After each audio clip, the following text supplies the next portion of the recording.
불확실한 시장에 맞설 차별화된 투자 전략 11월 1일 머니쇼 플러스 시작합니다. 지난주 금요일에 뉴욕 증시 블랙 프라이데이를 맞아서 조기 폐장했는데요. 3대 지수 모두 상승하면서 12월 거래에 대한 기대감을 키웠습니다. 그리고 오늘 저도 기대감이 좀 높습니다. 네. 제가 새로운 짝꿍을 맞이했습니다. 예, 네, 안녕하십니까. 강혜커님 소감 좀 부탁드릴게요. 네, 자 오늘부터 머니 플러스를 진행하게 된 머니쇼, 머니쇼 플러스죠. 를 진행하게 된 강성호입니다. 긴장이 많이 됩니다. 앞서 강승희 앵커님이 워낙에 진행을 잘하시고 또 전문적으로 아시는 게 많으셔서 그 빈자리를 내가 채울 수 있을까? 겸손을 또 과하게 깔고 가시네요. 아닙니다. 하지만 그럼에도 불구하고 제가 그래도 잘하는 건 시청자분들이 진짜 궁금해하는 포인트가 뭔지를 제가 연구를 좀 많이 하거든요.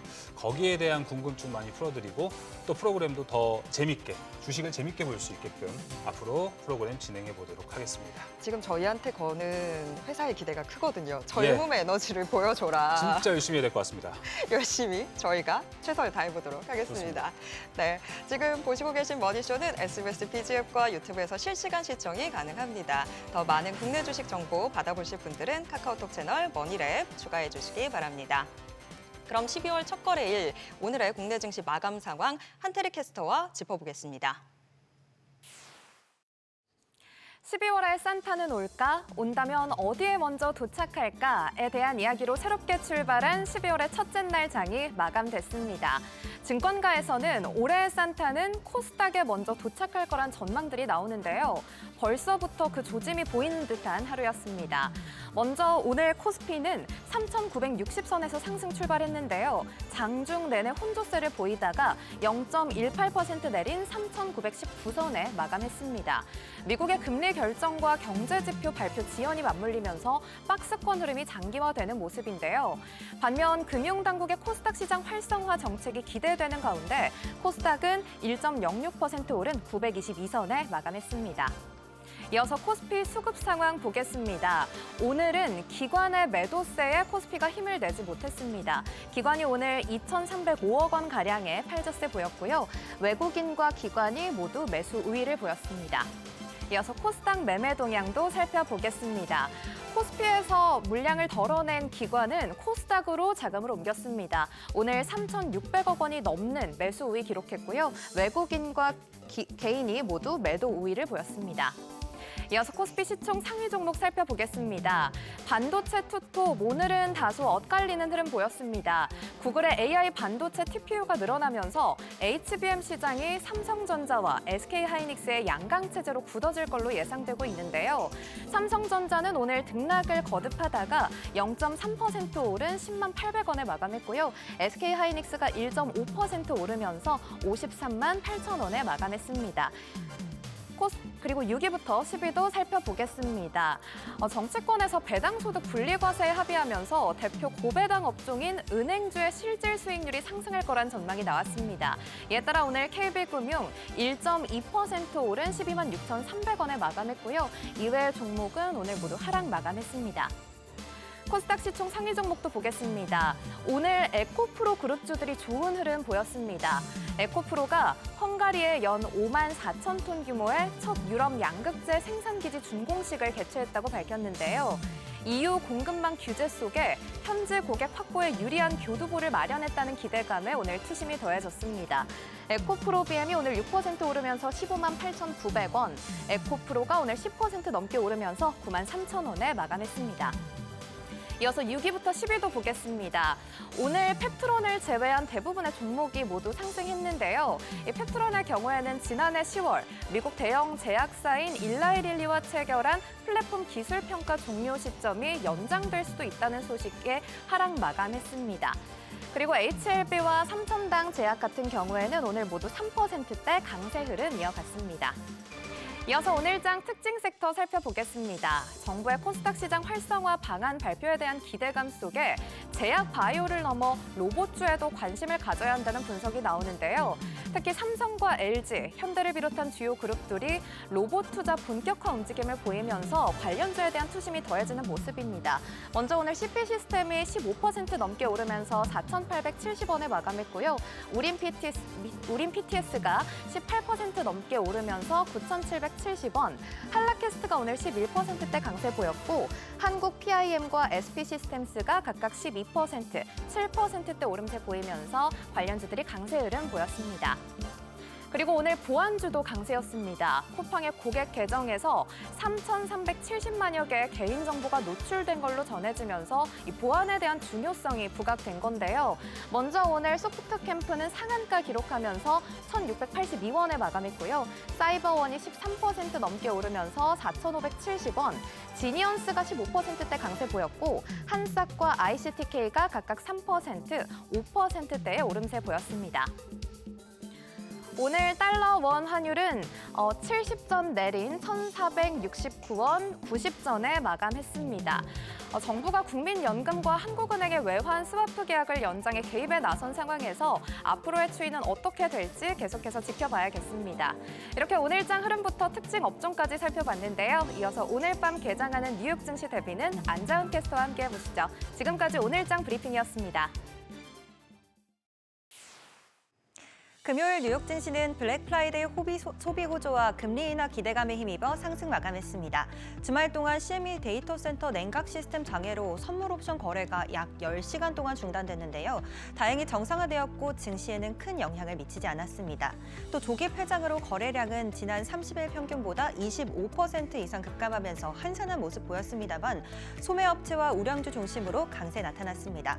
마감 상황 보면 다우지수 0.61%, 나스닥 0.65%, S&P 500 0.54% 상승 마감했습니다. 관세 정책 여파로 소비 둔화 우려가 커졌지만 미국 소비자들은 블랙 프라이데이 기간 동안 여전히 지갑을 연 걸로 나타났습니다. 마스터카드 스펜딩 펄스는 블랙 프라이데이 소매업체 증가액이 작년보다 4.1% 증가했다고 집계했는데요. 이는 작년 블랙 프라이데이 매출액이 전년 대비 3.4% 증가한 것보다 더 높아진 증가폭입니다. 오프라인 매장 매출은 1.7%대 상승, 온라인 매출은 10%대 넘게 크게 상승했다고 덧붙였습니다. 시총 상위 종목들도 대체로 상승했습니다. 다만 엔비디아는 1.81% 하락했는데요. 중국 기업들이 동남아에서 엔비디아 칩을 활용해 대형 언어 모델을 훈련한다는 소식이 악재로 작용했습니다. 또 알파벳은 최근 가파르게 상승한 뒤 보합권에서 숨을 골랐습니다. 반면 아마존은 블랙 프라이데이 소비에 힘입어 1.77% 상승 마감했습니다. 시총 6위부터도 보면 대부분의 반도체 기업들이 랠리를 보이면서 브로드컴 1.36% 올랐고요. 메타도 2%대 상승, 나머지 종목들도 대체로 상승을 켰고 일라이릴리만 2%대 하락 보였습니다. 국채금리는 오늘도 소폭 올랐지만 한 주간 전반적인 하락세를 보였습니다. 2년물 금리는 전주 대비 소폭 낮아졌고 10년물 금리도 4.6bp 떨어지며 2주 연속 내렸습니다. 금은 1.25% 상승했습니다. 트로이 온스당 4,254달러 선에서 거래되고요. 국제유가는 금리 인하 기대감 속에 상승하다가 브렌트유만 0.22% 하락했습니다. 글로벌 공급 과잉 전망 속에서 올해 들어 15% 하락하며 4개월 연속 월간 손실을 기록할 전망인데요. 시장의 이목은 곧 다가올 오펙 플러스 회의와 러시아 우크라이나 평화 협상 가능성에 쏠려 있습니다. 비트코인은 9만 달러 선을 회복하고 또 횡보하고 있습니다. 전문가들은 비트코인이 다시 10만 달러 선을 회복할 거란 낙관적인 전망도 내놨고요. JP모건은 보고서에서 암호화폐가 거시경제 트렌드에 더 민감하다고 말하면서 시장의 위험자산 선호 심리가 되살아났음을 시사했습니다. 마지막으로 종목 리포트도 확인해 보겠습니다. 오라클의 CDS 프리미엄이 3년 만에 최고치를 달성하며 AI 버블론을 키웠는데요. 하지만 전문가들은 여전히 오라클의 상승 여력을 높게 보고 있습니다. HSBC는 목표 주가를 382달러로 유지하고 또 오라클이 클라우드 인프라 확장을 위한 다양한 자금 조달 전략을 모색하고 있기 때문이라고 설명했고요. 도이치방크도 오픈AI와의 관계를 강조하면서 목표 주가를 375달러로 오라클에 대한 매수 등급을 재차 강조했습니다. 다만 모건 스탠리는 오라클의 CDS 프리미엄이 급등하고 있다고 경고했습니다. 또 단기적으로 1.5%포인트에 달할 거라고 예상하면서 2008년 금융위기 이후 최대치인 1.98%포인트를 경신할 가능성까지 제기했습니다. 네, 이번 주 주요 일정도 살펴보시죠. 우선 월요일인 사이버 먼데이까지의 매출은 통상 연말 쇼핑 시즌 성과를 가늠하는 잣대로 여겨집니다. 또 이 기간 소비 확인하셔야겠고요. 또 다음 주에 있을 12월 FOMC 이전에 경제 데이터가 어떻게 나올지에도 주목해 봐야겠는데요. 월요일에는 11월 S&P 글로벌 제조업 PMI와 ISM 제조업 PMI가 발표되고 파월 의장의 연설이 예정되어 있습니다. 수요일에는 11월 ADP 비농업 고용지표와 함께 S&P 글로벌 서비스업 PMI가 예정되어 있습니다. 또 ISM 서비스업 PMI, 그다음에 글로벌 합성 PMI도 예정되어 있습니다. 목요일에는 11월 챌린저 감원계획과 함께 주간 신규 실업수당 청구 건수가 발표될 예정이고요. 마지막으로 금요일에는 9월 PCE 가격지수와 미시간대 기대 인플레이션 소비자 심리지수가 발표됩니다. 12월 FOMC가 열흘 앞으로 다가오면서 연준 위원들의 발언은 확인할 수 없게 됐는데요. 전문가들은 발표되는 지표들이 예상의 흐름을 크게 벗어나지 않는 한 연준의 기조가 달라지지 않을 것이라고 분석하고 있습니다. 지금까지 뉴욕 증시 전략이었습니다.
지난 금요일 뉴욕 증시 추수감사절 연휴 이후 블랙 프라이데이를 맞아서 조기 폐장했는데요. 그런데 분위기는 오히려 상승의 불씨를 좀 키워놓는 그런 상황이었습니다. 네, 뭔가 AI 고평가 논란도 한숨 좀 가라앉은 것 같기도 하고요. 12월 금리 인하 기대감까지 더해지면서 시장 분위기가 좀 달라진 것 같습니다.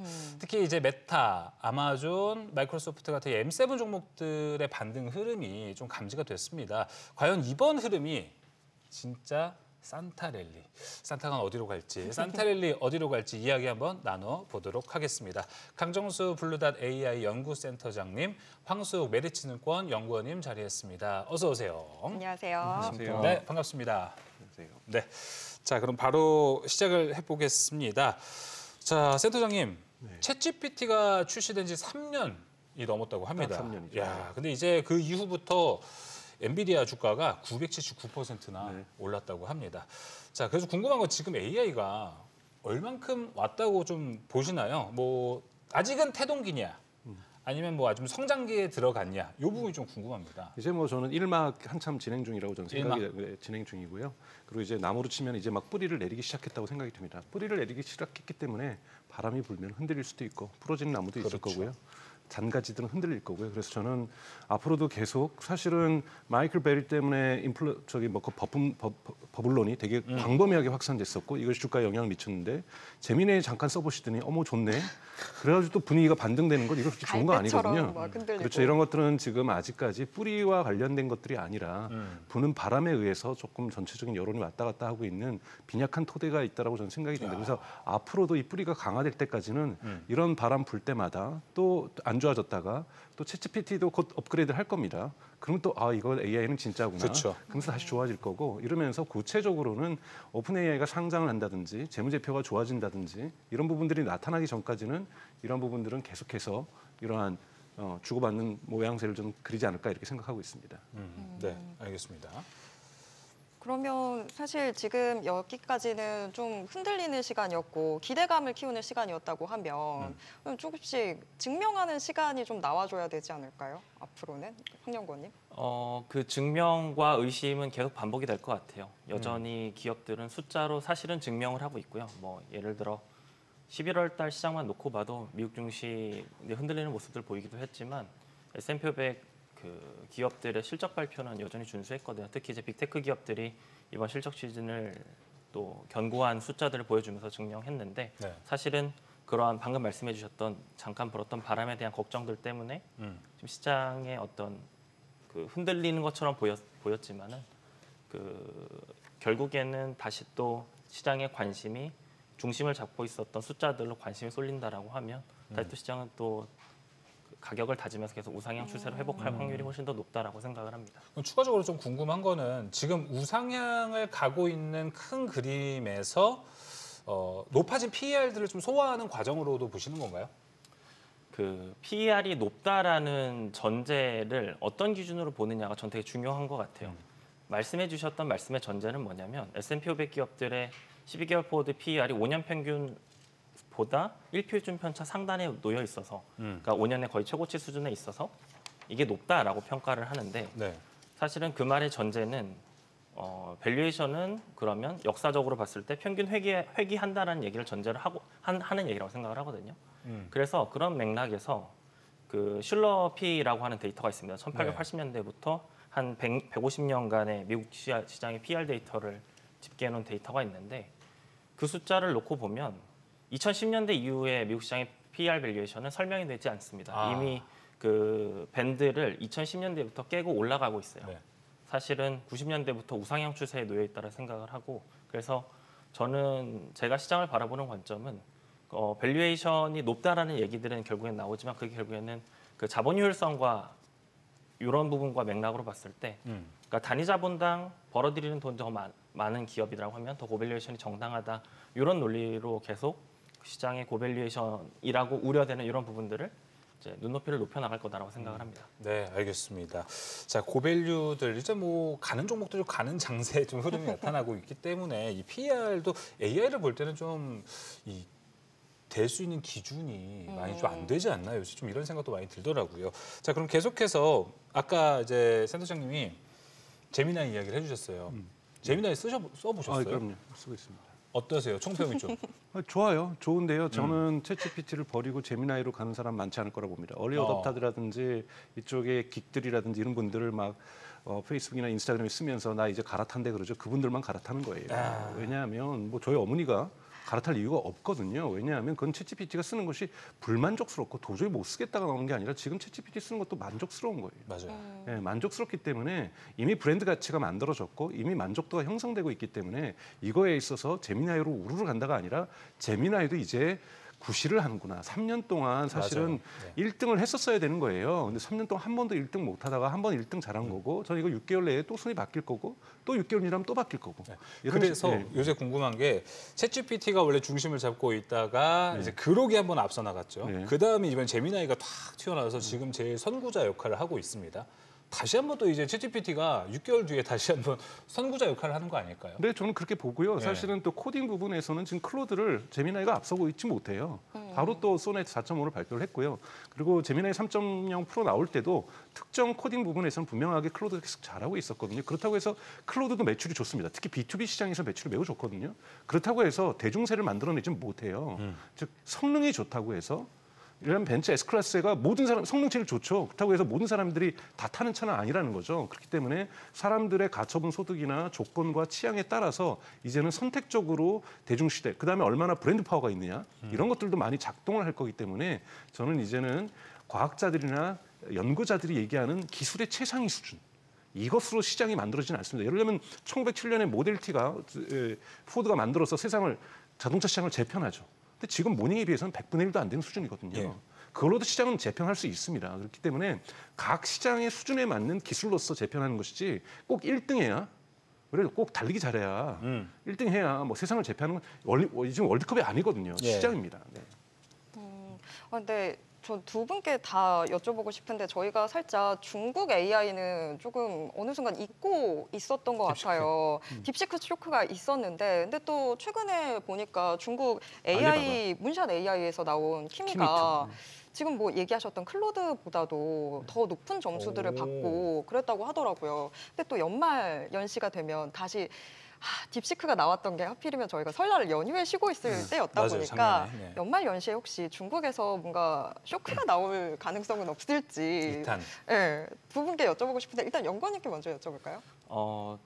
글쎄요, 그거를 예측하는 건 전 되게 어려운 것 같고요. 그렇게 뭔가 현상이 발생했을 때 그 부분을 어떻게 해석하느냐 전 더 중요할 것 같아요. 방금 이제 센터님께서도 말씀해 주셨는데 그 얘기가 되게 중요한 얘기라 보는 게 저거를 한마디로 표현하면 사실 락인 효과라는 얘기거든요. 내가 쓰거나 익숙하던 거에 좀 더 이제 다른 뭔가가 새롭고 좋은 게 나와도 내가 쓰던 게 익숙하면 그걸 계속 쓰게 쓰게 되죠. 되는 거죠. 그리고 거기에는 이제 뭐 거버넌스도 들어가고 익숙함도 들어가고 말씀하셨던 어떤 브랜드 파워도 들어가고 이렇게 되는 건데 이를테면 그 90년대 PC OS 시장이 성장을 할 때 마이크로소프트의 윈도우즈라는 개념이 있었고 그 경쟁이 뭐 리눅스라는 OS가 있다라고 할 때 지금 대부분 윈도우 쓰시죠. 쓰죠. 그러니까 이제 그것도 어떤 락인 효과라는 거죠. 내가 쓰던 걸 쓰고 저 사람이 쓰는데 나도 써야 이제 같이 편한 것, 편하니까. 같이 편한 거. 저 사람들 쓰니까 나도 쓰는 거. 이런 맥락으로 아마 그 글로벌 AI 그 소프트웨어 시장의 네. 경쟁 구도가 좀 펼쳐질 거다라 보는데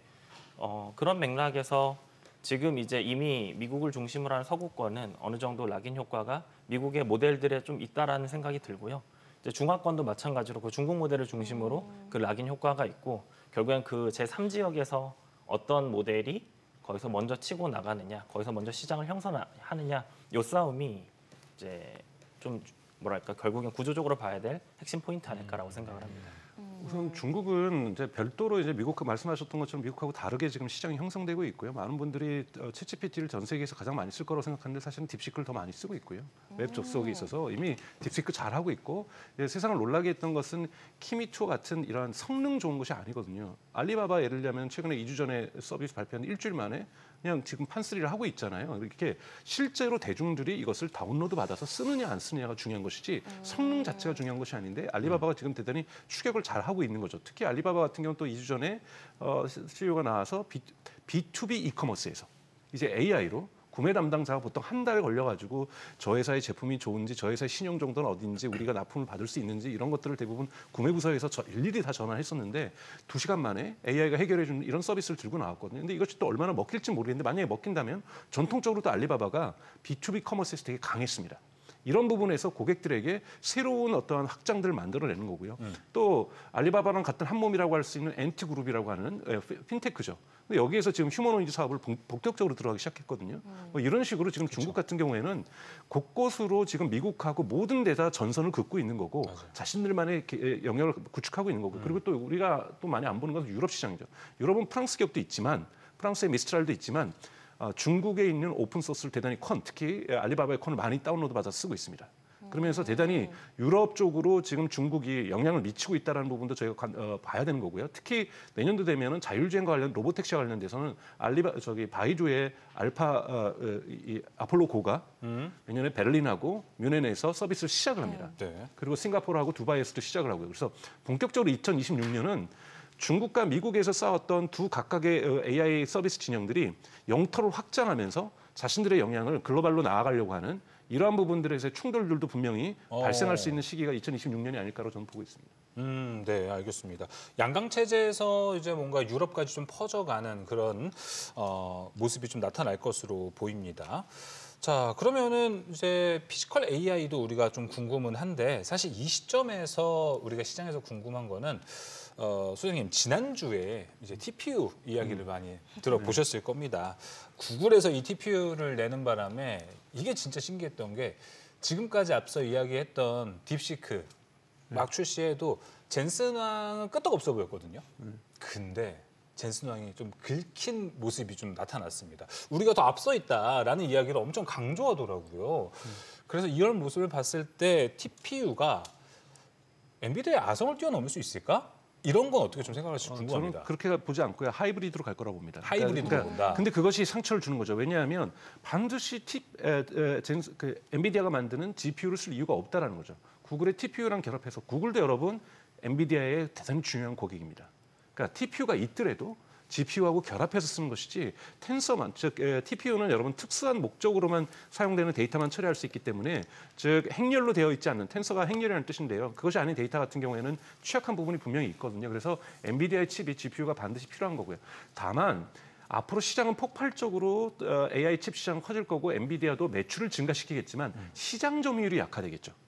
초기에 테슬라가 전기차 시장을 다 싹쓸이했지만 지금은 점점 점유율이 떨어지고 있는 거잖아요. 근데 그 점유율이 떨어진다고 해서 테슬라 주가가 함께 떨어지느냐? 그렇지는 않거든요. 그렇기 때문에 그러니까 즉 지금까지는 엔비디아의 스토리텔링이 사실상 모든 시장을 점령했던, 즉 AMD라든지 인텔이라든지 엄청난 격차를 보이면서 이 시장을 정리했다라면 이제는 이 시장을 같이 호령하면서 같이 시장 점유율을 높여가고 있는 기업들이 드디어 출연할 거고, 사실 테슬라도 본격적으로 자기네 AI6부터는 팹까지 만들겠다고 지금 얘기를 하고 있는 거잖아요. 인텔하고 협력을 하던. 그래서 이제는 다양한 용도의 AI 칩들이 발생할 거고 시장에 등장하면서 시장 점유율을 분산시키겠지만 시장 자체가 흔히 말하는 TAM이 토탈 어드레서블 마켓이 커지면서 엔비디아의 매출은 저는 상승할 거라고 보고 있습니다. 이걸 시장이 어떻게 평가해 줄지는 좀 지켜볼 문제라고 보고요. 그리고 TPU는 2007년에서야 매출이 겨우 재무제표에 찍힐 수 있는 거잖아요. 그러면 2007년까지 올해 4분기 실적 2007년? 발표를 2007년이에요. 그러니까 2027년이죠. 그래서 2027년에 처음에 메타하고 지금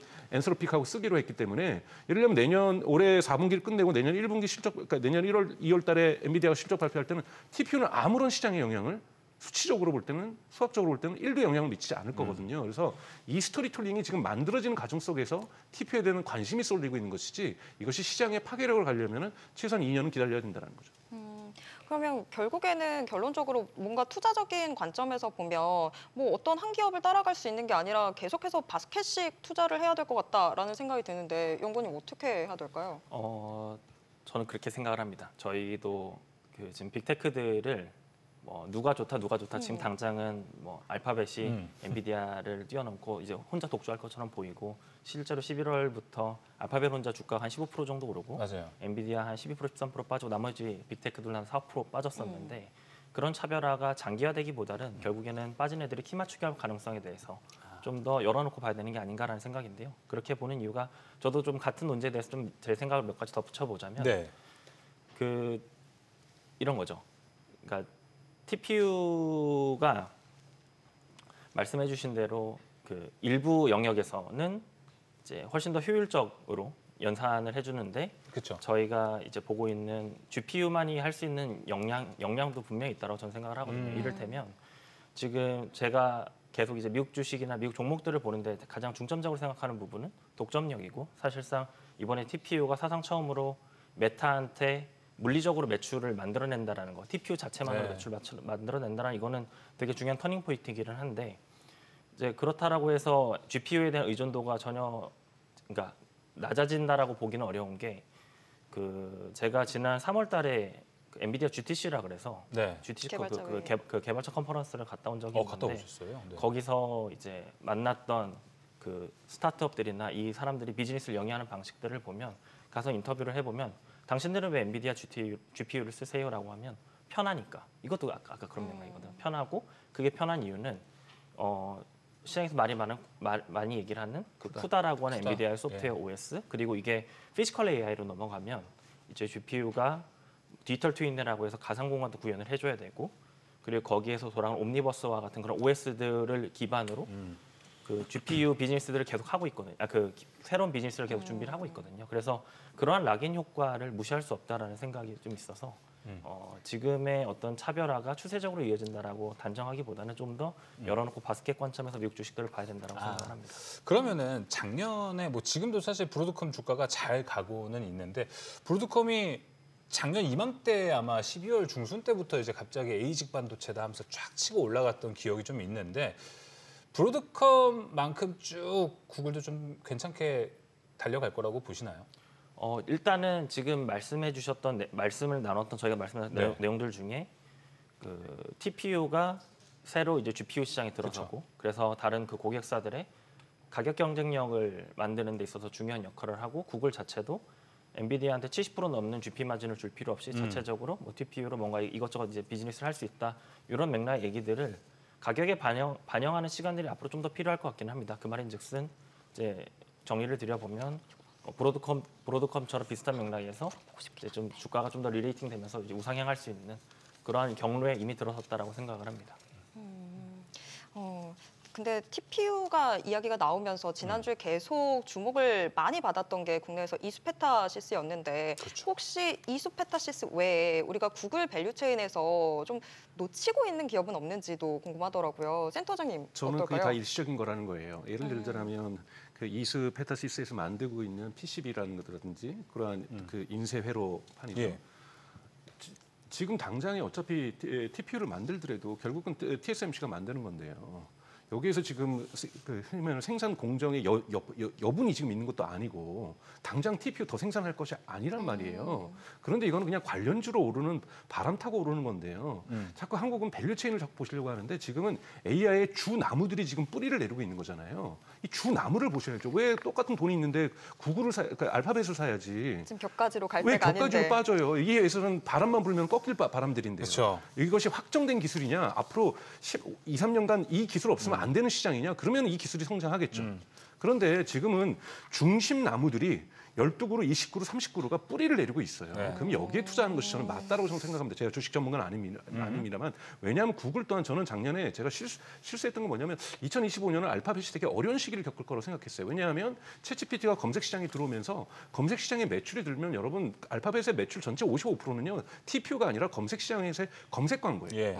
검색 광고가 빠지면 단계적으로 빠질 텐데 이들이 이걸 어떻게 감내해낼 수 있을 것인가. 근데 지금 그거를 AI로 광고 효과를 올리면서 지금 견뎌내고 있는 거거든요. 그러면서 본인 스스로가 전통 광고를 버리고 흔히 말하는 혁신가의 딜레마라는 것을 버리고 본인 스스로 검색 광고도 이제는 검색 또한 AI 검색으로 간다는 건데 AI 모두 지금 한국에도 도입됐잖아요. 여기에 광고 들어갈 여지가 없어요. 그럼 구글이 저거 어떻게 할 거냐라는 거예요. 이 부분을 지금 기세로서 지금 이기고 있는 것이지 데이터로서 어떻게 내년에 될지는 아직 지켜봐야 되고 이 험난한 과정을 그나마 이런 혁신가의 정신을 그들이 갖고 있기 때문에 잘 견뎌나가고 잘 이끌어 나갈 거라는 기대감이지 펀더멘탈 상에서 안정적인 궤도에 알파벳이 들어갔다? 전 전혀 그렇게 보고 있지 않습니다. 알겠습니다. 뭔가 그러니까 메인 디쉬 놔두고 왜 반찬만 먹냐 이렇게 좀 말씀을 해주신 것 같은데 그 메인 디쉬는 국내에서는 삼성전자와 SK하이닉스를 빼놓을 수 없을 것 같습니다. 이 얘기는 한번 해봐야 될 것 같은데 TPU에서 뭔가 오늘 단독성 보도도 있고 좀 중심 잡기가 어렵습니다. 하이닉스가 유리한 겁니까? 삼성전자가 유리한 겁니까? 둘 다 유리하죠. 둘다 우선은 유리하다? 하이닉스가 1위 HBM 사업자고 그리고 여러분 아시는 것처럼 TPU가 사실은 2017년부터 나왔고 지금 7세대잖아요. 계속 세대를 진행하면서 메모리를 여기도 당연히 필요로 합니다. 효율적이라고 해서 메모리 없이 간다가 아니거든요. 당연하게 고사양의 메모리가 필요한 거고 HBM을 필요로 하고 있다는 거죠. 다만 TSMC가 거기에 지금 TPU 시장이 크지 않으니까 거기에 생산 배당을 많이 안 했단 말이에요. 앞으로 늘려나가겠죠. 근데 TSMC가 보셔야 될 것들은 미국 아리조나하고 지금 일본에다가 공장을 확대하잖아요. 이때부터 생산량이 증가하는 거고 그때부터 TPU를 더 생산할 수 있겠죠. 그럼 여기 들어갈 HBM도 납품을 더 해야 되는 거고 여기 미국 공장에는 아마 마이크론 쓸 가능성이 좀 높다고 봐요. 네, 마이크론 써도 좀 괜찮다고 보는 것이 자꾸 2강 체계라는데 3강 체계죠. 마이크론이 2등이고 네. 그리고 앞으로 마이크론에 여러분 마이크론 공장 질 때 거기에 애플 사장 와서 삽두고 구글 순다피차에 와가지고 삽두고 마이크로소프트 대표 오고 엔비디아 대표도 와서 같이 떴잖아요. 마이크론 잘해보죠. 이게 지금 미국의 국가 정책이잖아요. 그래서 마이크론도 결코 무시할 수 없는 HBM 플레이어라는 거. 근데 저는 그래도 되는 것이 워낙 AI 칩 시장이 커질 거기 때문에 마이크론도 여기서 먹을 것이 있는 거고 삼성전자도 빨리 HBM 4 내야죠. 4 내야 되고 근데 지금 있는 걸로도 뭘 해볼 수 있을까? 말도 안 되는 소리인 거고요. 지금의 주도하고 있는 건 엔비디아의 GPU가 맞습니다. 여기에 납품할 수 있는 것이 하냐 못하냐는 삼성전자에게 너무 중요한 거고요. 그렇기 때문에 저는 앞으로 HBM 시장 저는 중요하고 저는 SK나 삼성전자에게 좋은 기회라고 저는 생각이 들어요. 왜요? 시장이 커지니까요. 시장 점유율을 지금 삼성전자 명확하게 3인 거고요. 3위라도 먹을 것이 많은 시장이라는 거고 네. 그 시장이 커진다는 걸 좋게 보셔야지 여기서 혹시 삼성이 더 이롭지 않을까? 이건 그냥 상상의 시나리오인 거죠. 그러면 제가 거기서 좀 덧붙여서 요걸 요새 궁금해하시는 분들이 좀 있어요.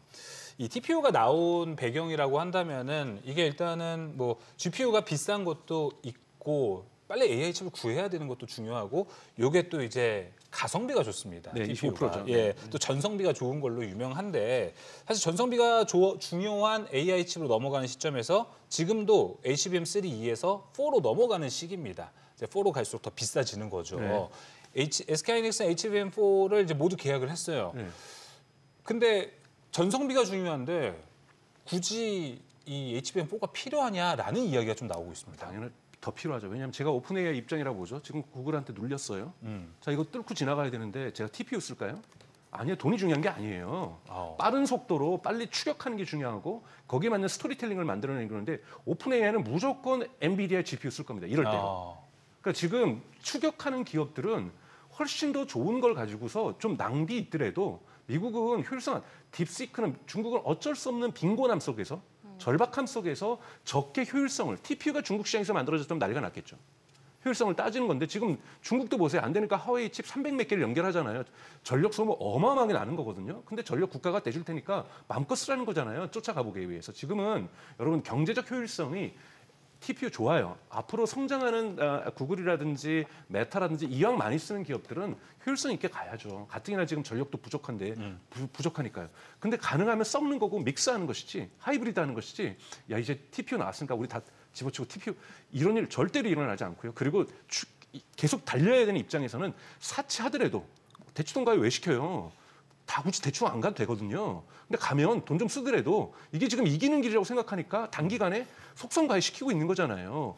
지금 이러한 국면도 시장 국면에 있다. 그렇기 때문에 지금 TPU가 나와서 25%밖에 전력을 안 쓴다던데 전력난 심하고 난리 날 것 같은데 아무래도 TPU의 세상에 오게 절대 그런 일 없습니다. TPU가 저는 중요한 플레이어가 될 건 맞아요. 중요한 플레이어가 되는 것이지 앞으로 테슬라가 만드는 AI6 칩도 중요한 플레이어가 될 거예요. 각각의 영역이 있다라는 거죠. 각각의 쓰임새가 있고 AI가 진화될수록 쓰임새는 다변화됩니다. 예를 들자면 휴머노이드 로봇에다가 야 너 블랙엘 좋다니까 블랙엘 심어. 이건 말도 안 되는 얘기거든요. 거기에 맞는 토로칩이라고 하는 연산 NPU를 심는 거거든요. 거기에서 엔비디아도 특수한 토로칩을 만드는 거고 AI6는 저희 테슬라가 만드는 건 NPU거든요. 여기는 NPU 쓰는 거죠. 여기다가 블랙엘 갖다 뭐 루빈 좋다고 해서 루빈 집어일 이유도 없고 불가능한 거죠. TPU도 마찬가지라는 거죠. 뭔가 이제 다양성 얘기도 해주셨고 또 AI 국가 대 국가의 싸움으로 지금 가고 있다 보니까 그래서 좀 여쭤보고 싶은 게 지난 주말에 인텔이었습니다. 지난 주말 뉴욕 증시에서 인텔이 애플과의 협력 이야기가 나오면서 주가가 상당히 급등했는데 근데 이걸 저희가 어느 식으로 해석을 해야 되는지 좀 궁금하더라고요. 그러니까 뭐 애플에서 이제 얻게 될 게 저사양 라인이라고 하는 것도 있어서 과연 이게 지금 다변화가 된다라고 해서 봐야 되는 건지 아니면 정부에서 인텔 힘을 실어주니까 그냥 거기 자체의 의미가 있는 건지 이 부분 일단 먼저 이야기 들어볼게요. 당연하죠. 그러니까 인텔이 고사양을 만들 능력이 없는데 어떻게 고사양을 맡기겠어요. 인텔은 2나노, 3나노 이런 거 못 만들어요. 삼성도 못 만들어서 TSMC가 이 시장 다 먹고 있는데 인텔이 거기서 어디다 명함을 내걸겠어요. 근데 인텔하고 협력 안 할 수가 없는 것이 미국의 지정학적 상황이라는 거죠. 그거를 트럼프가 명확하게 얘기를 했고 그리고 그것에 대해서 애플도 동의하고 있는 거예요. 지정학적으로 어느 정도 위험을 분산시키는 것이 필요한 거고 인텔을 살려야 되는데 인텔한테 처음부터 저기 TSMC랑 똑같은 거 만들어주세요 못 만드는데 거기다 그걸 들이밀 수는 없는 거고 여러분들이 할 수 있는 것 최대한 노력해서 우리 저사양, 우리 M2 칩 그나마 아이패드에도 좀 들어가야 되고 지금 M4하고 M5 나가지만 여러분들은 M2 칩에서 우리 저가형 상품 시장도 가야 되는데 이거 TSMC가 만들려니까 이윤율 안 떨어진다고 해서 잘 안 만들려고 하는데 이거라도 좀 만들어 주실래요? 그럼 고마운 거죠. 왜냐하면 이걸 통해서 자신들의 체력을 키울 수가 있고 달리게 할 수 있는 힘을 키울 수가 있는 거기 때문에 인텔로서는 이런 다 받아야 됩니다. 그렇기 때문에 테슬라도 인텔하고 협력을 논의하겠다고 얘기를 하고 있는 거거든요. 그래서 인텔에게는 지정학적 갈등으로 기회 요소가 오는 거고 그것을 인텔이 잘 살리면은 성장의 모멘텀이 마련되겠지만 그런데도 계속 수위를 나쁘고 이거 주셨는데도 못 만들겠네요. 이러면 끝나는 거죠. 그렇기 때문에 인텔에게는 역사적인 기회가 죽어가고 있는 인텔의 소생의 기회가 온 거고 소생을 시키느냐 안 시키느냐 인텔의 이제 능력이겠죠. 이제는 인텔을 지켜볼 필요가 있다고 봅니다. 저는. 일단 인텔한테 기회가 왔는데 어떻게 될지는 좀 더 지켜봐야 된다라고 얘기해 주셨습니다. 연구원님 어떻게 보세요? 저도 비슷한 생각인데요. 결국에는 방금 말씀해 주셨던 그 지정학적인 어떤 분할에 따른 기회가 기업의 이익과도 좀 맞아 떨어져야 된다고 생각을 하는데 그 반대편에 이제 애플 입장에서 생각을 해보면 아까 말씀드렸던 내용들 중에 공급망 다변화거든요. 예를 들어서 이제 메타를 최근에 TPU 주문을 냈던 메타를 예로 들었을 때 메타가 이번에 TPU 주문을 내면서 자기네가 이제 AI 반도체를 얻을 수 있는 기업이 엔비디아랑 이제 알파벳이랑 또 자체 AI 칩 이렇게 세 군데로 사실상 그 공급망이 다변화된 이 부분이기 때문에 이게 이제 메타 입장에서는 엔비디아한테 가서 우리 이만큼 가격을 주고 살래라고 했을 때 기존에는 엔비디아가 부르는 가격을 받아야 됐다라고 한다면 이제는 약간의 가격 협상력이 생긴 셈이 되는 거죠. 마찬가지로 애플도 기존에는 TSMC한테 그러니까요. 거의 대부분 의존하던 거에서 인텔한테 좀 이제 공급망 다변화가 되면 그런 이제 불확실성은 어느 정도 완화시킬 수 있다라는 부분이 이제 애플 입장에서도 맞아 떨어지면서 그게 이제 국가적 이익과 맞아 떨어지면서 그리고 더 큰 그림에서는 뭐 지금은 뭐 AI 반도체뿐만 아니라 메모리 반도체 뭐 여러 가지 반도체 종류들이 다 부족한 상황에서 반도체 생산 능력 자체가 희소해지는 상황이기 때문에 이제 이런 부분에서 기존에 약간 능력이 딸리고 수율이 딸렸던 인텔의 파운드리 비즈니스까지도 같이 주목을 받는 이렇게 되는 시점이다라고 생각을 합니다. 추가적으로 궁금한 건 그런 시점에서 그런 상황에서 삼성전자 파운드리는 어떻게 보세요? 많이 지금 펼쳐나가고 있잖아요. 제가 이제 국내 중시 담당자가 아니라서 이 부분에 대해서 제가 언급을 드리긴 어렵지만 그런 탑다운 관점에서 생각을 해보면 삼성전자 파운드리도 마찬가지 맥락에 있는 거죠. 이게 삼성전자 올해 이제 주가가 반응한 이유가 그 배경까지도 같이 생각을 해보면 AI 반도체만 필요했는데 이제는 AI가 그 간단한 기초적인 연산은 레거시 서버에서 담당을 해줘야 된다라는 맥락으로 가면서 이게 레거시 반도체까지 좀 영향을 주고 있는 부분들이기 때문에 그래서 그 큰 맥락에서 삼성전자도 그런 그림에서 좀 수혜를 보고 있다라고 생각을 합니다. 알겠습니다. 자, 그러면은 좀 AI에 대한 뭐 반도체 이야기를 우리가 중심적으로 많이 해봤는데 결국에는 이제 전기를 많이 쓰잖아요. 그쪽 좀 이야기로 같이 해볼 텐데 한국전력 이야기입니다. 사실 오늘 시장에서 한국전력이 유독 좀 빠지긴 했었는데 최근에 한국전력 주가 보면은 진짜 엄청나게 올라가는 모습을 보여줬습니다. 이게 이제 한수원도 있다 보니까 원전 모멘텀도 이제 하나 둘씩 좀 받아가는 것 같고 전기료 인상도 있고 이게 복합적으로 주가가 올라가고 있습니다. 한국전력의 주가에 대해서 좀 어떻게 보고 계신가요? 저도 뭐 개별 기업 종목에 대해서 제가 평가할 수 있고 뭐 재무제표를 제가 한국전력을 본 적이 없기 때문에 뭐 이렇게 판단할 수는 없지만 저는 이것도 하나의 스토리라고 저는 생각이 들어요. 전력이 워낙 많이 필요하고. 그러니까요.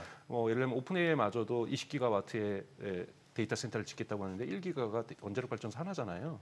근데 이런 부분에서 전력을 공급할 수 있는가? 지금도 뭐 미국에서도 지금 전력 회사들의 주가가 계속 올라가고 있다 보니까 전력 회사, 냉각 회사, 즉 주변 가치 사슬에 있는 기업들이 지금 계속해서 주가가 올라가고 있다 보니까 그런 소식들이 전해지면서 한국전력도 뭔가 수혜를 보지 않겠는가? 근데 여러분 우리 26만 장 들여오면요. 화력 발전소 2개면 끝나거든요. 네. 저희 26만 장이 이렇게 많은 게 아니에요. 지금 사우디아라비아가 데이터 센터 짓는데 단일 데이터 센터에 60만 장 들어가잖아요. 한국에는 보도 안 되지만 포르투갈에 마이크로소프트가 100억 유로를 들여서 데이터 센터 짓고요. 아마존이 스페인에다가 160억 유로를 들여서 데이터 센터 짓고요. 구글과 마이크로소프트가 영국에는 140억 유로를 들이고요. 독일에도 65억 들이고요. 데이터 센터는요 지금 광폭으로 지어지고 있는데요. 한국에 지어지는 26만 장의 기부는 600메가와트예요. 이거 원자력 발전소가 아니라 화력 발전소 2개만 신설해도 이거는 해결할 수 있어요. 이런 부분에 대해서 저는 과장되고 있다고 저는 생각이 들고 그렇기 때문에 저는 한국전력의 실적이 제가 그 재무제표를 본 적이 없지만 뭐라고 얘기했지만 결국은 숫자로 증명을 해야 된다고 저는 생각이 들고 숫자에서 과연 적자에서 흑자로 전환할 수 있는지 새로운 기술력으로 저희가 수출할 수 있는 능력이 있는 건지 정말 한국의 수요가 폭발적으로 증가하는 것을 한국전력이 수혜를 받을 것인지 이런 거가 전혀 해결되지 않은 상태에서 한국전력이 오른다? 그냥 우리에 있는 바람들이라고 저는 생각합니다. 근데 그 바람이 진짜일 수 있기 때문에 제가 잘못된 바람이라고 말씀드리는 건 아니고요. 하지만 저희가 따져봐야 될 것은 정말로 실질적으로 이것이 숫자로서 전환할 수 있는 필요성이 시장에 한국에 발생하고 있는가? 그리고 그것이 언제부터 발생할 것인가? 단기적으로 재무제표에 정말로 펀다멘탈에 한국전력이 반영될 것인가? 이거는 따져볼 필요는 저는 있다고 저는 생각합니다. 전력기기 뭐 계속 봐야 될 것 같기도 하고 지난 주말 미증시에서도 또 에너지가 또 계속해서 화두가 되고 있는 게 이제는 상선 컨테이너선들까지도 SMR을 실질적으로 같이 뭐 도입하겠다 이러면서 SMR 관련주들까지도 오르는 상황이라서 좀 뭐 전력기기, 원자력, SMR 다 묶어서 좀 계속해서 투자에 있어서 연속성을 좀 가져가야 될 것 같다라는 생각이 들거든요. 연구원님 어떻게 보실까요? 저는 AI 산업에서 쇼티지에 우선순위를 준다라고 하면 그 AI 반도체와 AI 데이터 센터 앞단에 전력 인프라가 있다라고 생각을 합니다. 그리고 저희가 글로벌 증시의 역사를 보면요. 주가가 추세적으로 꺾이는 사례는 딱 두 가지라고 저희는 생각을 하는데 그게 첫 번째가 경기 침체고요. 두 번째가 과잉 공급입니다. 그리고 지금 전력은 명확하게 초과 수요 상황이고 그 초과 수요 상황이 앞단에 있는 데이터 센터의 폭발적인 증가에 뒷받침이 되어서 계속 이어나가고 있는 상황이기 때문에 그래서 그 바스켓들이 계속 일시적으로 좀 조정이 있을 것 같습니다. 그게 뭐 유동성 효과에 의해서 주가가 먼저 쏘면서 그 유동성 효과 일시적으로 빠지면 주가가 또 세게 빠지기도 하고 그런 변동성들은 있지만 결국엔 큰 추세에서는 초과 수요 상황이 유지된다라고 하면 주가의 우상향 추세도 유지된다라는 그 큰 틀에서 봐야 된다고 생각을 합니다. 맞아요. 우리가 항상 AI 반도체, AI 이 투자할 때 항상 반도체만 떠올린단 말이에요. 그러다 항상 이 순위가 이 전력 인프라인데 이 순위라고 그런지 좀 잊혀져가지고 여기를 놓칠 때가 많습니다. 이번에는 좀 우리가 저 좀 잘 보고 괜찮은 포인트를 잘 포착해보면 좋을 것 같습니다. 자, 이제 국내에서 또 있었던 이슈가 오늘 시장을 보면은 가장 많이 올랐던 섹터가 뭐냐라고 하면 아마 보안을 보실 겁니다. 그 이유가 쿠팡. 3,370만 건의 고객 정보가 유출된 이 사건 때문인데요. 자, 일단 뭐 최근에 최근에 이제 통신사부터 해가지고 보안에 대한 이슈가 계속 거론이 되고 있습니다. 근데 뭐 많은 분들이 시장을 볼 때 보안주들이 우리나라가 사실 뭐 보안 정말 중요한 산업이긴 하지만 센터장님. 살만한 종목은 없다. 이런 이야기가 상당히 많습니다. 그러다 보니까 테마성이 좀 짙어요. 여기에 대한 투자에 대한 뭐 해주실 말이 좀 있습니까? 우선은 저는 한국의 보안 시장이 갈라파고스라는 것을 명확하게 한국 투자자들이 인지하지 못하고 있다고 갈라파고스? 생각합니다. 네, 왜냐하면 전 세계 시장은 특수한 군사라든지 뭐 몇 가지 외라면은 흔히 말해서 우리는 이중 물리적으로 말하면 분리시켰잖아요. 정부도 그렇고 기업도 그렇고 흔히 말하는 내부망과 인트라망과 외부 인터넷을 두고 있는데요. 여기에 맞춰서 보안 기술이 발전합니다. 그런데 전 세계적으로 이렇게 아직도 이러한 후진적인 물리적인 이중망 구조를 불필요한 곳에서 하고 있는 나라는 한국밖에 없어요. 미국에 있는 예를 들면 구글이 물리적 망을 하나요? 특수 경우를 빼놓고는 안 한단 말이에요. 미국에 있는 애플은 이중망 할까요? 안 하고 있어요. 근데 한국의 삼성전자 이중망 해요. 그러니까 다 하고 엔비디아 이중망 할까요? 안 하고 있어요. 그러면 그 큰 시장을 향해서 보안 기술도 발전합니다. 즉 물리적 망을 분리하지 않은 시장을 위해서 왜냐하면 시장이 저쪽이 더 크니까요. 그래서 보안 기술을 발전하는데요. 그 보안 기술을 한국엔 적용할 수가 없어요. 왜요? 한국 시장 작은데 여기만 독특한 물리적 구조를 가지고 있단 말이죠. 그러니까 한국에서는 여러 가지 문제가 있어요. 제도적으로 우선은 기업들이 취할 것만 취하면은 면책되는 조항도 있고 그러다 보니까 우리는 정부가 하라는 거 다 했는데도 사고가 났어요. 다 북한 해커 때문인 거예요. 중국 해커 때문이에요. 그러니까 자꾸 중국 사람들이 그랬다 이런 식으로 스토리텔링을 가는 거죠. 책임을 회피하려고 하는 거죠. 맞아요. 기업에서도 이거를 비용 문제로 보니까 사실은 공공재잖아요. 과거부터 싸이월드는 뭐 안 터졌나요? 네. 계속해서 터져왔단 말이죠. 자, 그런데 이걸 해결하기 위해서 그 기업의 책임 당연히 물어야 됩니다. 기업이 처벌해야 돼요. 근데 처벌 많지 않을 거예요. 지킬 거 다 지켰으면. 이 제도도 개선해야 돼요. 그러나 근본적으로는 보안 시장을 글로벌로 같이 가줘야 글로벌에서 예를 들면 한국 글로벌 보안 업체만 주가만 투자자들이 중요한 게 아니잖아요. 결국은 우리 개인 정보를 잘 지키는 게 중요한 거면 보안 시장에서 우리 국내 기업들은 해외 나가지도 못해요. 왜냐하면 시장의 구조가 다르니까요. 그래서 글로벌 기존하고 보안 시장도 같이 가주는 것이 저는 맞다고 보고 있습니다. 근데 쿠팡의 미증시에서의 주가도 사실 좀 궁금한 게 국내에서는 사실 보안 문제가 너무 만성화되면서 터지면서 저야말로 지금 SK텔레콤, 쿠팡 지금 다 피해자가 돼버린 사면타? 상황인데 예. 네, 다 당했습니다. 힘들겠네요. 자, 근데 미국에서는 확실히 보안에 대한 문제들 상당히 좀 중요하다 보니까 쿠팡의 주가적인 측면에 있어서 좀 타격이 있지 않을까라는 생각이 드는데 연구원님 앞으로 좀 어떻게 전개될까요?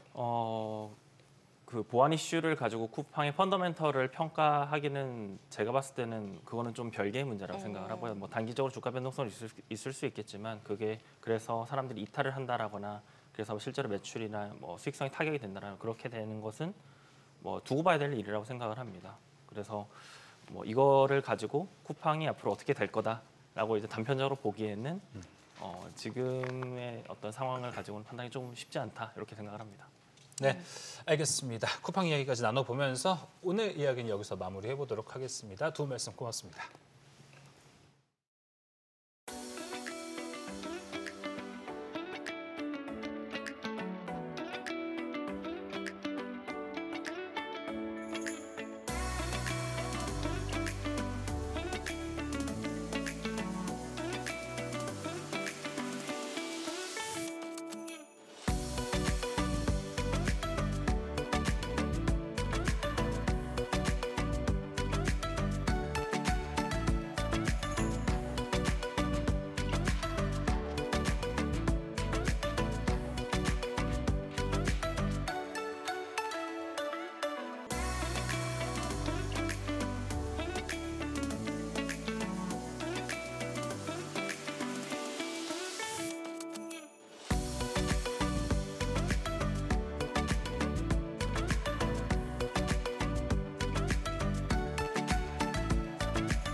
뉴욕 증시는 산타랠리 기대감이 점점 커지는 듯한데 국내 증시는 오히려 정책 기대감만 남아있는 듯한 느낌입니다. 장중에는 또 계속해서 변동성이 상당하죠.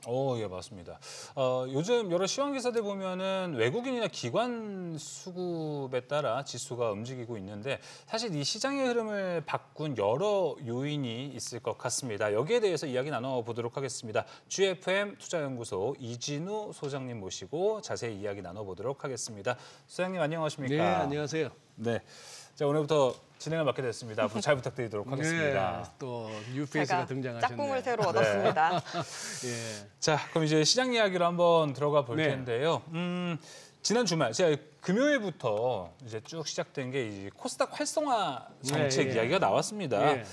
사실 오늘 시장이 사실 금요일하고 별로 다른 차이가 없었어요. 네. 코스피는 떨어지고 코스닥은 올라가는 모습이 오늘 이틀째 나오고 있는데 아무래도 이 코스닥 키우기에 대한 기대감이 계속 유지가 된다고 보고 계신가요? 글쎄, 저는 금요일 날 외국인들이 워낙 대규모로 코스피를 팔고 또 오늘도 그랬어요. 코스닥으로 가길래 야, 뭐 진짜 작심했나 싶었는데 오늘은 또 반대네요. 외국인이 지금 장 끝나고 나니까 현물 2,154억 코스피에서 네. 순매수고 선물도 무려 뭐 6천 개 가까이 5,800개 넘게 샀습니다. 코스닥은 오히려 순매도고요. 그래서 도대체 외국인들이 금요일 날 그렇게 했던 거는 그냥 단발성이었나 싶기도 한데 이제는 뭐 우리 시청자분들도 다 아시는 내용. 첫 번째 슬라이드 한번 보시면은 이거 그냥 뭐 한국경제신문에서 그냥 단독 기사 나왔지 않습니까? 네.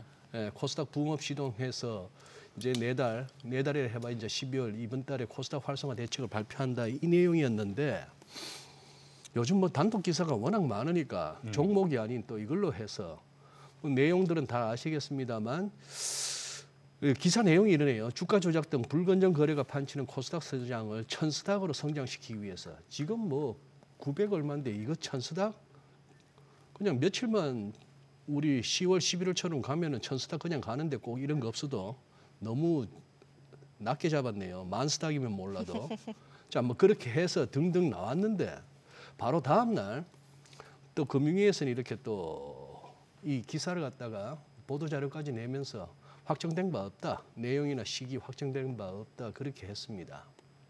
했고 보시면은 우선 뭐 그게 아니더라도 지금 그것 때문이었나요? 어쨌거나 이 코스피 한번 보시면은 지난주에 이제 이렇게 21선을 갖다가 하회하고 나서 네. 이 21선 회복이 어렵네요. 그리고 21선의 기울기도 지금 우하향이고 그런 상황이 됐습니다. 그런 상황이 됐는데 자, 지금 뭐 거래량 볼 것 같으면 코스피 굉장히 에너지가 고갈됐다는 느낌이 들고 자, 요거는 코스닥은 지난 금요일 날 이렇게 했고 오늘도 이렇게 뭐 돌파는 했습니다. 그래서 21선 저항 어떻게 보면 이 깃발형 조정 패턴도 돌파했다라는 생각이 들고 뭐 이런 기술적 신호들은 다 좋게 나오는데요. 좋게 나오는데 요거 한번 보시죠. 예. 우리 코스닥 월간 차트 좀처럼 이렇게 보시기가 그거 할 텐데 가끔씩은 한번 보셔야죠. 보시면은 우리 이랬습니다. 이게 2000년 닷컴 버블 무너지기 2925 이래가지고 이거 3000 간다 그랬어요. 코스닥이. 코스닥이. 예. 코스닥이 이랬다가 지금 이 세월 보내고 나서 이때 한 1060 금방 갔다가 코로나 때는 너도 나도 같이 가다가 이렇게 해서 이번에 이제 이렇게 왔는데 두 가지 말씀드리고 싶네요. 이런 차트는 종목이든 지수든 영락 없습니다. 이런 식으로 올라가는 놈은 이런 식으로 빠지게 돼 있습니다. 그렇고 이때 그냥 그야말로 이때는 제 기억에 생생합니다. 닷컴 버블이 한참일 때 대한민국에 갑자기 텔자 들어가는 회사, 닷자 들어가는 회사가 막 생기더라고요. 맞아요. 텔닷컴 뭐 이런 거 이름이 막 들어가고 저도 몇 천 물렸습니다. 저도 몇 천 물린 게 안타깝습니다. 해피 무슨 컴인가 하는 거기 갔다가 갑자기 벌써 고백을. 거기서 찌릿하게 오더라고요. 자기들이 이제 우리 사저로 받았던 걸 갖다가 팔겠다고 네. 하는데 가서 한마디 물어봤죠. 뭐 회사가 좋다고 막 자랑을 하길래 이렇게 하는데 그 좋은 주식을 왜 팔라 그러세요 하는데 네 하면서 사인을 해버린 거예요.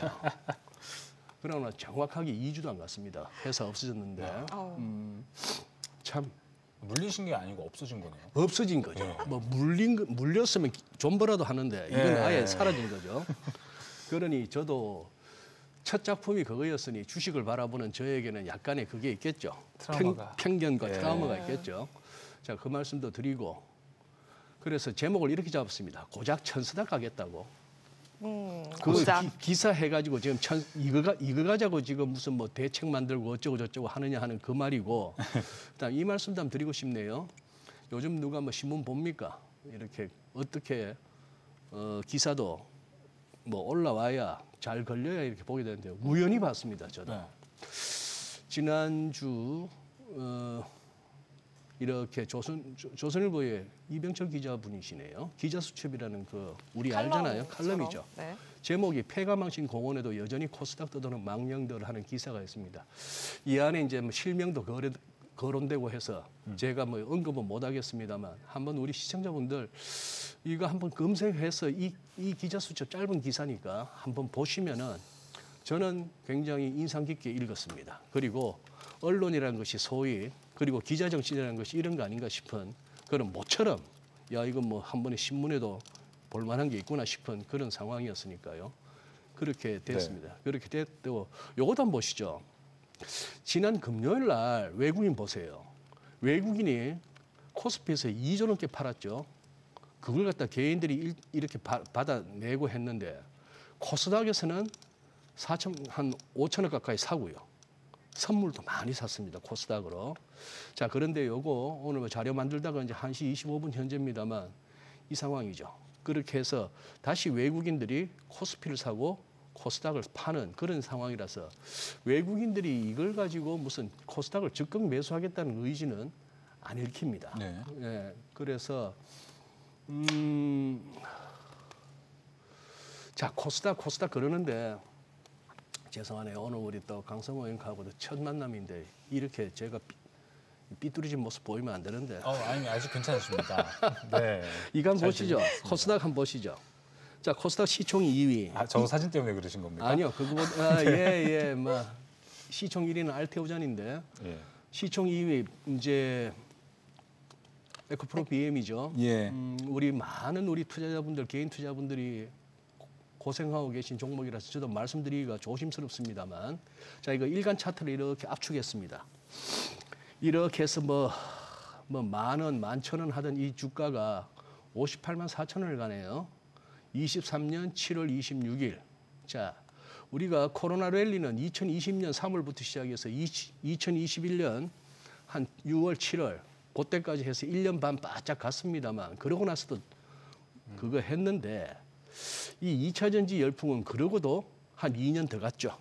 한 2년 더 가면서 이날 하루입니다. 이날 하루 보면 이렇게 쭉 뻗어가지고 전일 대비 26.4%까지도 올랐다가 장중에 마이너스 7.25%까지도 급락을 했다가 전일 대비 1.5% 하락한 정도에서 뭐 그런 식으로 마감은 했는데 그때 이후로 이까지 왔죠. 이까지 왔습니다. 자, 뭐 한참 된 동영상이 있길래 한번 캡처해 왔습니다. 잘 아시는 얼굴일 테고. 네. 빅뱅 폭발이 100% 온다. 3년만 기다려 했던 그 3년이 2025년이 왔습니다. 지금이죠. 마침내 빅뱅이 폭발하나 봅니다. 빅뱅 폭발. 역전 앞, 처갓집, 고목나무.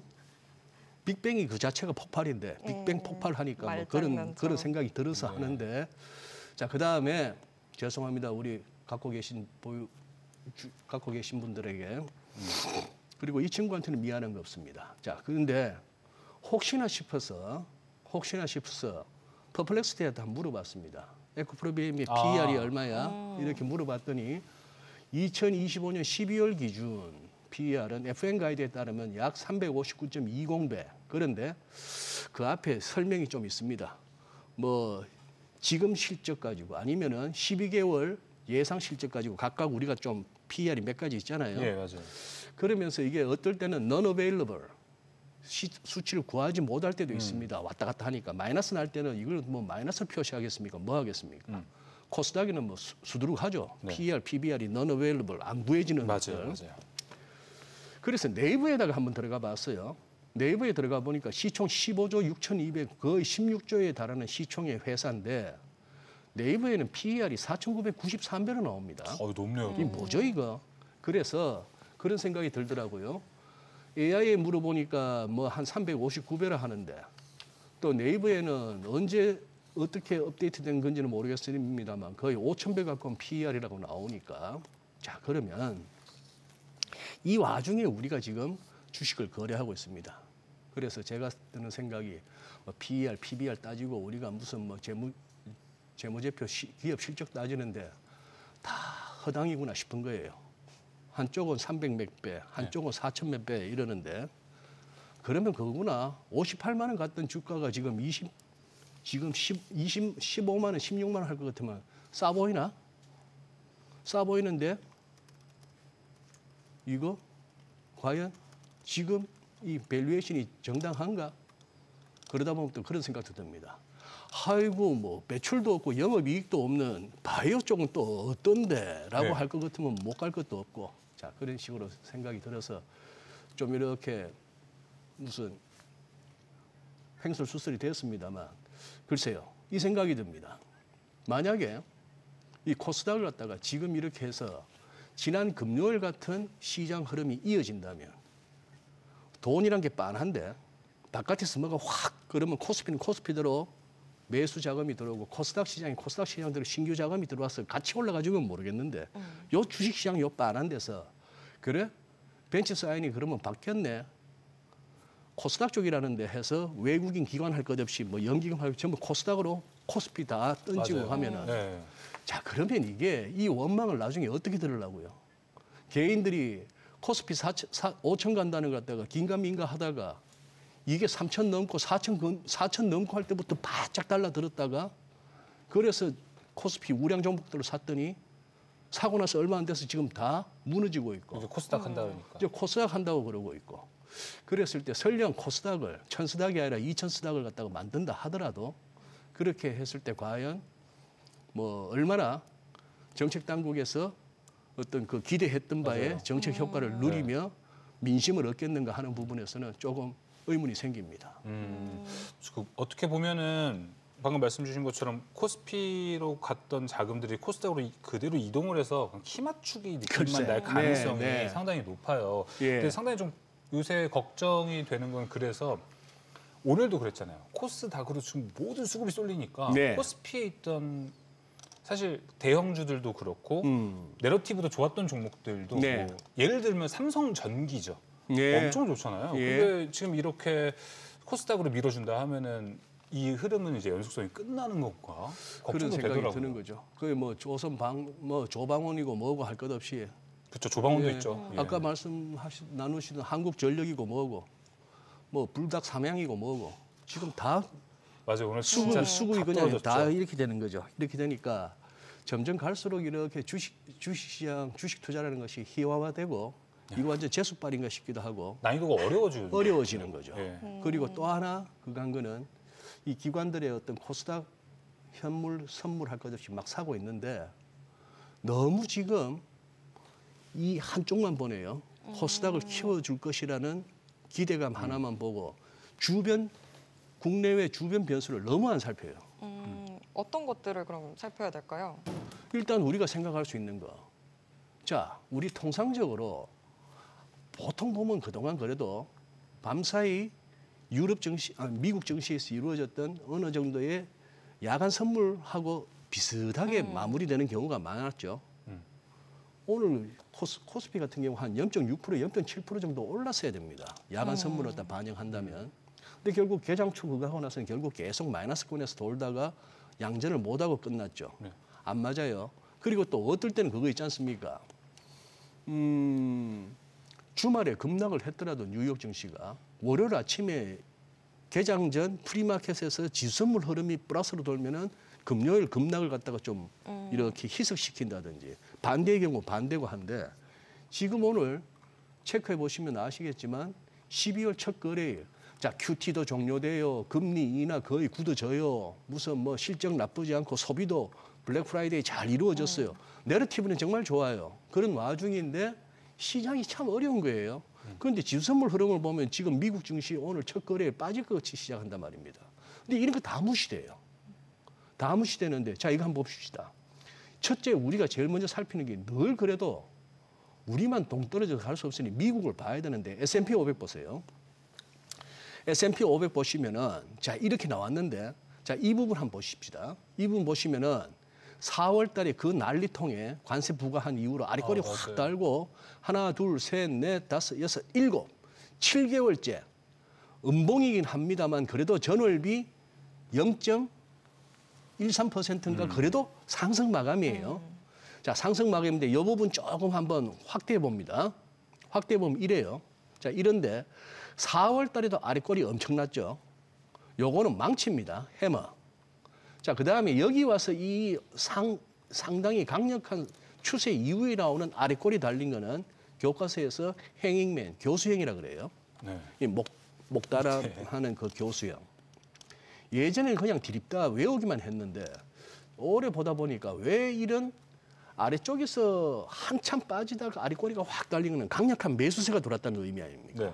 그래서 어떤 이 망치는 하락 추세에서 상승 추세로 반전하는 강력한 기술적 신호다라고 이해하면 되는데 그럼 많이 오르다가 아래꼬리가 쭉 달리면은 이거는 왜 또 행잉맨을 해서 이거는 또 상승이 하락으로 반전할 수 있는 신호라고 보느냐 했더니 이때 마지막 아래꼬리는 보니 그동안에 살펴보고 경험해 보니 마지막 탈출 기회. 아니 긴가민가 계속 의심하다가 마지막 스님 돈도 들어오고 미장원 아주머니 돈도 들어오고 모두의 돈이 마지막에 이 빠지니까 싸 보여서 들어오는 이 돈일 때 저런 패턴이 나오더란 말이죠.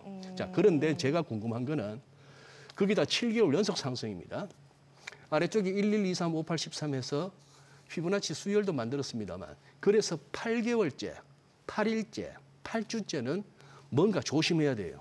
기존 추세가 계속 이어지려는지 추세가 꺾이려는지 하나의 변곡이 나올 수가 있으니까 자 그런 차원에서 보고 있습니다. 보고 있고 또 하나 저는 개인적으로 점점 어떤 경기 침체나 공황의 가능성을 갖다가 계속해서 돈으로 막아오기 시작한 게 21세기의 자본시장이에요. 네. 이 신공이 끝끝내 계속 성공을 하면서 전통적인 기술적 분석이라는 것을 갖다가 무력하게 만드는 그 흐름이 앞으로도 계속 이어질 것인지. 즉, 이 정도 차트에서 보이는 과매수 국면과 오랜 상승 추세 끝에 이런 패턴이 나왔으면은 이거는 사실 조금 조정을 거치고 가주는 게 좋단 말이에요. 맞아요. 트럼프 대통령도 내년 11월까지 중간 선거까지 어떻게 조정 없이 계속 끌고 가겠다고 하는지 주식은 계속 사라 좋은 장만 이어질 거라고 하는 것도 글쎄요. 무슨 보관이 있는지는 모르겠습니다만 그렇습니다. 자, 그러면 나스닥은요. 나스닥은 어렵사리 헤드앤숄더의 네크라인을 지켰어요. 어렵사리 지키고 상승하고 있습니다. 그런데 얘는 지금 1.5% 월간으로 마이너스예요. 얘도 캔들 모습은 똑같습니다. 당연히 과매수 국면이고요. 다만 여기서도 계속 간다 그러죠. QT 종료해요. 금리 인하해요. 유동성 늘어날 거예요. 소비 좋았잖아요. 지표 나쁜 거? 나쁘면 금리 인하 확실하게 해줄 거예요. 케빈 헤셋이 거의 뭐 의장으로 굳어진 것 같아요. 이 양반은 딸랑딸랑이기 때문에 무조건 트럼프 대통령 하자는 대로 다 해줄 거예요. 이런 얘기가 되고 있는 겁니다. 자, 그러면 엔비디아 한번 보시죠. 지금부터 이제 교과서가 다 틀리는 세상이 왔는지를 확인할 수 있는 12월입니다. 이 12월에 이 음봉 보세요. 이 월간 차트예요. 엔비디아의 월간 차트의 12월 음봉 보시면은 이게 책에 나오는 하락장악형입니다. 베리시 인걸핑이라고 하는 즉 전월 상승폭, 엄청난 상승폭을 갖다가 다 잡아먹는 그런 게 나왔단 말이에요. 한 달 전에는 서울에서 이러더니 이번에 또 추수감사전에 또 대만에서 무슨 뭐 이러고 있습니다. 자, 이러고 있고 알파벳은 이렇게 가고 있어요. 알파벳은 이렇게 가고 있는데 이거는 또 너무 급하게 올라서 걱정입니다. 여기 지금 거의 우리 돈으로 치면 4천억 몰렸다네요. 2배짜리 ETF. RSI 72라고 합니다만 월간 차트상에서 RSI는 거의 82입니다. 엄청난 과매수란 얘기죠. 뭐 그런 식으로 해서 니케이도 지금 밀리고 있는데 니케이 니케이 데일 보세요. 거의 우리 코스피하고 같이 움직임이나만 전혀 반영 안 되고 있죠. 또 하나, 이거 무시당하고 있죠. 비트코인. 지금 뭐 스트래티지가 잘못하면 이거 팔 수 있답니다. 그동안에 보유하고 있는 비트코인에 거의 뭐 2점 몇 배까지 갔던 놈이 1.3배인가 1.13배인가 하던 게 이게 소위 말하는 MNAB가 1m로 자기네들이 들고 있는 비트코인보다도 회사 가치가 더 저평가받을 단계까지 오니까 보유하고 있는 이거 따라도 팔아야겠다는 겁니다. 이 친구 얼마 전에 뭐 마이클 세일러 이거 X에다 올렸잖아요. 버티라고. 이런 것도 올리고 했는데 비트코인 돌연 와르르 MSCI 지수의 스트레치는 끝내 퇴출. 이랬다면 또 우리 피트 터커먼 형님 또 입적 벌리고 또 보는 사진이 나오네요. 이 형님 참 꼭 이럴 때만 나옵니다. 보면은 이제 내일 모레 70인데 우리 국채 선물 줄줄 흘러요. 금리 계속 올라요. 일본 금리도 불안해요. 일본 금리 이래요 지금. 사나이노믹스 충격 이러고 있습니다. 붕붕 하루에 3점 몇 %씩 오릅니다. 지금 일본 국채 수익률이. 뭐 그러고 있으니까 이런 것들 지금 다 무시하고 기관들은 오로지 코스닥이네요. 믿어도 될까요 우리 기관? 어떻게 해야 될까요? 근데 지금 마지막 장에서 일본 이야기 네. 해주셨는데 일본 때문에 달러가 좀 더 복잡해지는 상황이 되는 거 아닌가요? 달러 인덱스 어떻게 봐야 될까요? 그러니까요. 달러도 만만찮죠. 우리 여전히 1,470원에서 왔다 갔다 하고 있고 달러 자체는 이렇습니다. 지금 달러 인덱스는 조금 버겁네요. 100을 갖다 다시 회복하기가. 이 100이라는 레벨을 회복하기가 어렵고 200일 선도 확실하게 못 올라서고 있는 와중인데 이게 그러다 보니까 이거 보세요. 이거 은가격 한번 보세요. 은가격 올라가는 거 보세요. 월간 차트를 보나 데일리 차트를 보나 지금 이런 얘기는 뭐냐 하면은 은이나 금이나 뭐나 할 것 없이 이게 진짜 돈 같지 않은 세상이다 보니까 이런 상황이 생겼습니다. 생겼고 또 하나 그것도 있죠. 이제 다음 주 목요일 날 아침에 우리가 FOMC 확인하고 그러고 나서 일주일 있다가 BOJ 이제 통화정책 회의인데 지금 우에다 총재가 말하는 걸로 봐서는 금리 올릴 것 같네요. 분위기가. 금리 올릴 것 같은데 그렇게 했을 때에 달러인 환율은 이론적으로는 그렇게 되면 달러인 환율은 하락, 엔화 강세로 가져야 됩니다. 거기에 따라서 우리 달러인 환율이 달러인 따라가 주려는지 그게 아니고 우리는 다시 1,470원보다 더 높은 80원, 90원을 가려고 하는지 그런 상황이 되었습니다. 그래 말씀드리다 보니까 12월 첫날부터 너무 으스스한 말씀만 드렸는데 실제로 시장이 으스스하죠. 네. 예, 그래서 지금 우리가 지난 금요일 날 봤던 그 시장 흐름을 가지고 12월에 그 결대로 갈 거야라고 확신해서는 안 되겠다는 생각을 오늘 장을 보면서 하게 됩니다. 네, 으스스한 그 느낌이 딱 오늘까지였으면 좋겠습니다. 예, 제발요. 산타랠리가 와야 되거든요. 네, 네, 알겠습니다. 자, 오늘 말씀 여기까지 듣도록 하겠습니다. 오늘 이야기 감사합니다. 예, 고맙습니다. 네, 오늘 시작하실 때 잠깐 떨리는 것 같은데 라고 하셨잖아요. 네. 어떠셨어요? 지금도 떨리고 있습니다. 네, 거짓말 같은데요? 엄청 떨려요. 네. 네, 자 모든 투자 판단의 책임은 투자자분들께 있다는 점 알려드립니다. 네, 머니쇼 오늘 여기까지입니다. 여러분의 모든 경제 SBS 비즈가 함께하겠습니다. 저희는 내일 오후 3시 30분에 다시 찾아뵙겠습니다. 고맙습니다.